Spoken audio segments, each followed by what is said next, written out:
PO Valerie Seperkemahan Part 3. Hari kedua. Pagi-pagi sekali, semua orang sudah sibuk dengan aktivitas masing-masing. Ada yang senam, ada yang langsung masak mie instan, ada juga yang bergantian ke sungai untuk mandi dan mencuci pakaian.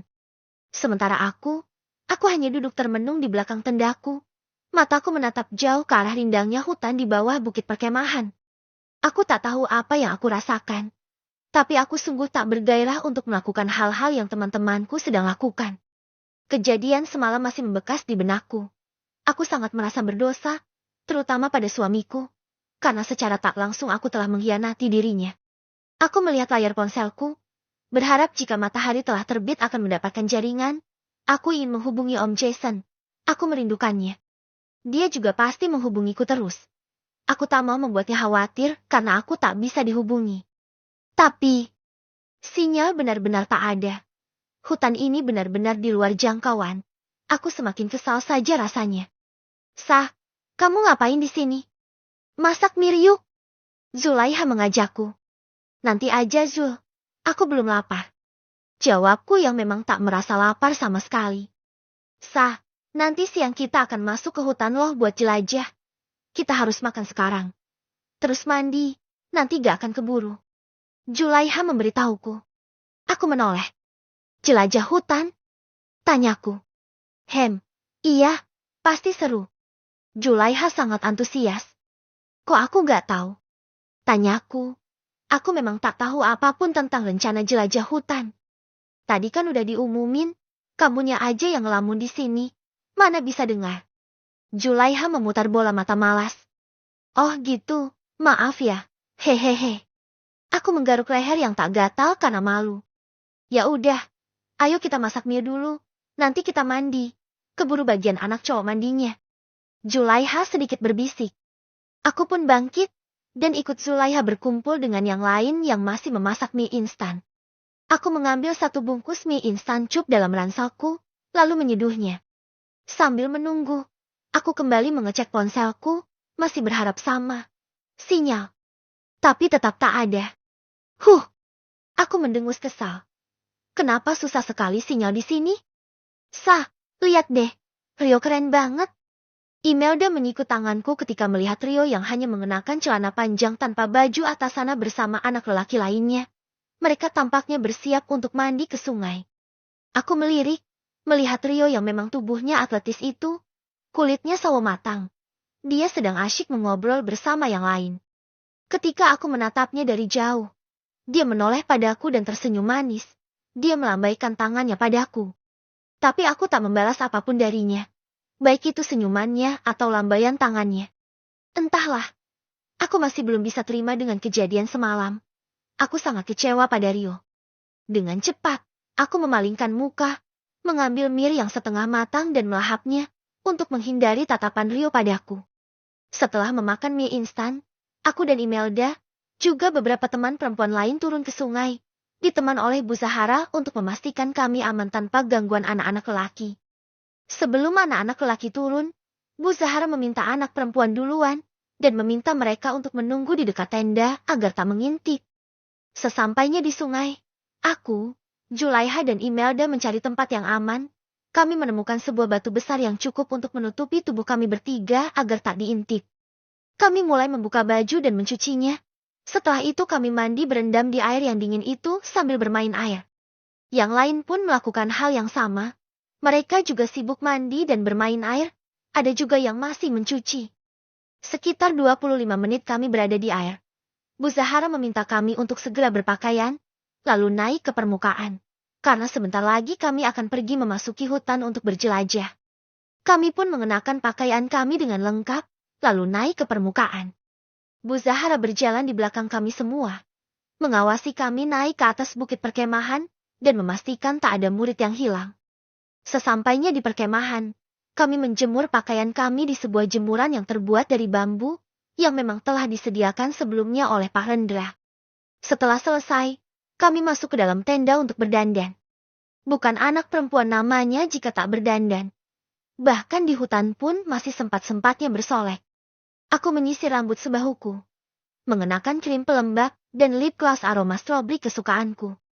Saya suka wangi parfum dan lip gloss kamu. Wangi strawberry. Sampai-sampai Vera curiga sama saya. Dia gak percaya lagi kalau saya masih single. Hahaha. Ucapan Om Jason masih terngiang di telingaku. Dia memang sangat suka dengan aroma parfum dan lip gloss strawberry milikku. Dia bahkan tak jarang memelukku lama dan menghirupnya dalam jika aku mengenakan parfum itu di tubuhku. Ah, aku sangat rindu Om. Om lagi apa? Jangan-jangan tidur sekamar sama Kak Vera. Ih sebal, kenapa sih Om harus dekat sama Kak Vera? Tiba-tiba aku menggerutu dalam hati. Mengingat kemungkinan mereka tidur di kamar hotel yang sama. Ayo Sa, keluar. Pak Rendra mau kasih pengumuman sebelum kita pergi ke hutan. Imelda mengajakku keluar dari tenda. Aku yang sedang melamun pun dengan cepat mengikutinya keluar. Para murid sudah berkumpul semua, bersiap untuk pergi menjelajah.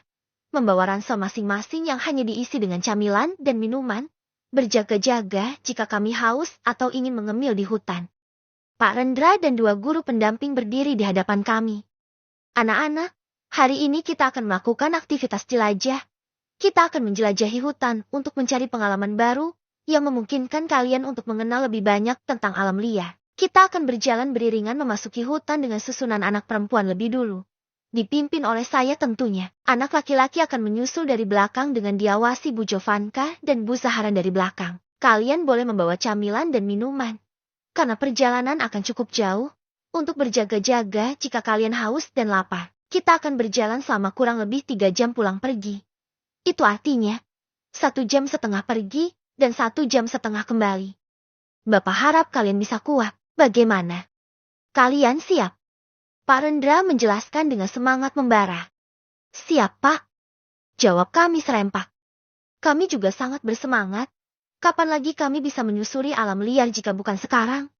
Anak-anak, ingat ya, kalau nanti kalian ada yang membutuhkan bantuan, kalian harus membantu satu sama lain. Jangan saling membiarkan. Karena pelajaran terbesar dalam hidup adalah rasa peduli terhadap sesama. Mengerti? Bu Jovanka mengingatkan kami. Mengerti, Bu. Jawab kami kompak. Ya sudah. Ayo, anak perempuan berbaris. Ikuti saya dari belakang. Pak Rendra langsung meminta kami untuk mengikutinya dari belakang. Kami, anak perempuan mengekor Pak Rendra di belakangnya. Berjalan santai sambil mengobrol. Anak laki-laki mengikuti kami dari belakang. Diawasi oleh 2 guru perempuan. Perjalanannya mengasyikkan. Kami berjalan sambil bernyanyi, membuat suasana perjalanan semakin seru. Ada yang berjalan sambil makan camilan, ada juga yang sambil main ponsel. Semua orang berjalan dengan keasyikan masing-masing. 1 jam kemudian, kami berhenti sejenak untuk melepas lelah. Kami semua duduk di atas daun-daun kering di dalam hutan. Aku mengeluarkan minumanku. Menenggaknya dengan sangat rakus. Aku benar-benar haus. Kulihat di barisan anak laki-laki yang juga sedang beristirahat. Rio terus menatapku dan tersenyum seperti biasa, seolah tak ada yang terjadi antara kami semalam. Aku kembali memalingkan wajah. Aku enggan melihatnya. Walaupun aku menyukainya, tapi aku tak suka lelaki lancang sepertinya. Kami juga makan camilan yang kami bawa, untuk menambah tenaga sebelum kami melanjutkan perjalanan lagi. Setelah dirasa cukup rehat, kami kembali melanjutkan perjalanan. Aku mengambil sebuah ranting pohon yang ukurannya cukup besar dan kuat, menjadikannya tongkat untuk membantu menopang bobot tubuhku yang lelah nantinya. Kami memutar balik untuk kembali ke perkemahan. Keringat sudah membasahi baju kami. Walaupun tak seberapa perjalanannya, tapi cukup menantang, karena kami harus naik turun lembah di dalam hutan. Sepanjang perjalanan menjelajah pun kami disuguhi dengan beragam pemandangan di dalamnya. Ada pemandangan indah dari hamparan bukit yang luas di tempat yang jauh dari hutan.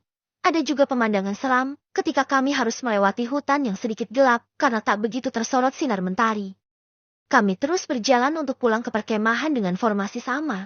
Perempuan lebih dulu dan laki-laki di belakang. Saat sedang asyik berjalan sambil makan camilan, tanpa sadar aku melangkah ke jalan yang salah. Aku merasakan kakiku melayang tak mengenai pijakan dan krosak. Ah! Aku menjerit kencang saat tubuhku terperosok ke jurang yang cukup dalam. Tanganku meraih akar pohon yang lumayan hingga aku tergantung. Teman-teman perempuanku menjerit melihatku tergantung antara hidup dan mati. Telung! Teriakku ketakutan. Aku benar-benar sangat takut. Di bawah kakiku adalah jurang dengan bebatuan yang besar di sana. Tubuhku bergetar hebat karena takut.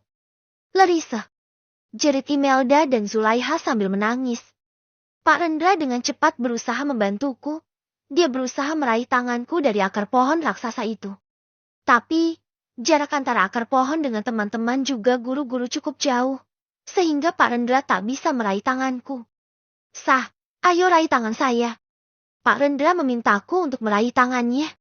Aku menggelengkan kepala sambil menangis. Aku tak bisa meraih tangan Pak Rendra. Terlalu jauh untuk aku raih. Tubuhku juga menggantung. Jika aku bergerak naik, maka pasti aku akan jatuh. Suasana menjadi mencekam. Beberapa anak lelaki membantu Pak Rendra untuk menarikku dari atas jurang. Sah, naik sedikit. Raih tangan saya lagi. Ayo coba Sah. Pak Rendra kembali memintaku untuk meraih tangannya. Aku mencoba untuk sedikit naik dengan menarik akar pohon itu. Tapi tanganku terasa pegal dan lemas. Aku tak bisa naik. Ya Allah, tolong aku.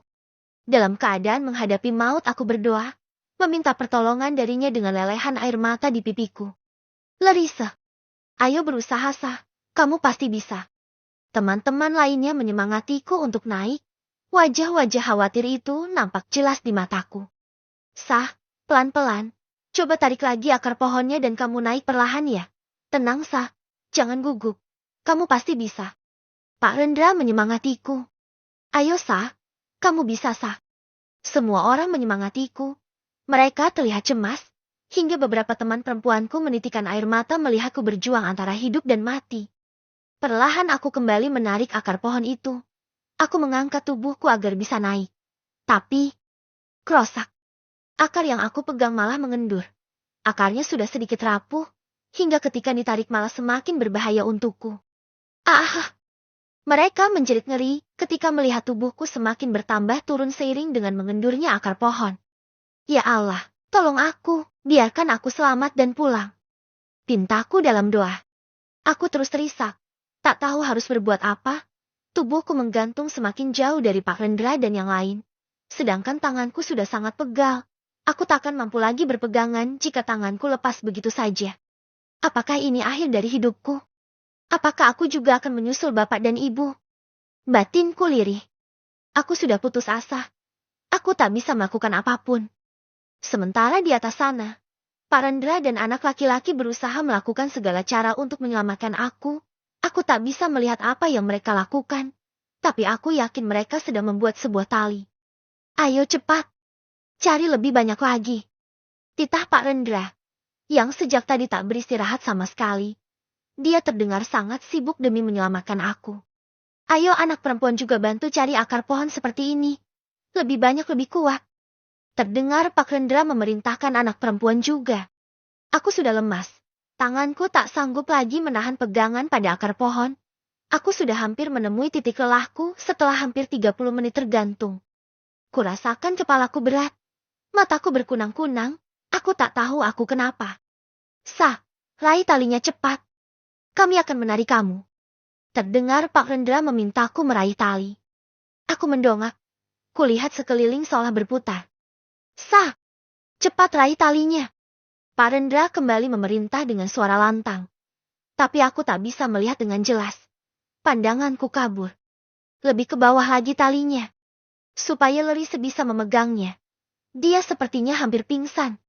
Terdengar Pak Rendra memerintahkan anak-anak lelaki menurunkan talinya lebih dekat padaku. Hingga kurasakan sebuah sentuhan di tanganku. Aku menggeleng-gelengkan kepalaku yang terasa pening. Mencoba melihat dengan jelas apa yang menyentuhku itu. Cepat Raisa. Pegangan yang kuat. Bertahanlah. Pak Rendra berteriak padaku. Dalam samar, kulihat sebuah tali yang terbuat dari akar-akar pohon raksasa. Panjang seperti tali tambang pada umumnya, namun berukuran besar dan kokoh.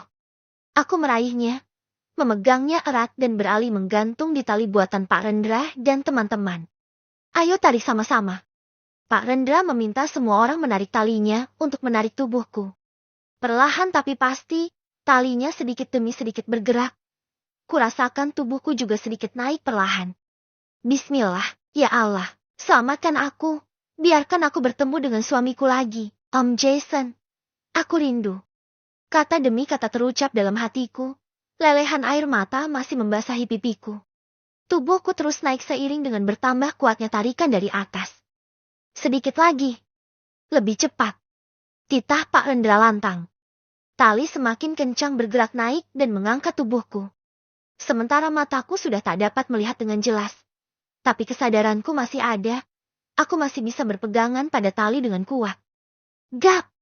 Sepasang tangan meraih kedua tanganku dan mengangkat tubuhku ke atas. Aku berhasil keluar dari jurang. Aku berhasil lolos dari kematian. Sah! Bangun sah! Parendra mengguncang tubuhku yang sudah melemah. Air! Mana air? Parendra meminta air pada yang lain, lalu meminumkannya padaku. Tapi aku tak bisa membuka mulutku lagi. Ku dengar isakan tangis dari anak-anak perempuan memanggil namaku. Mungkin mereka panik dan sedih.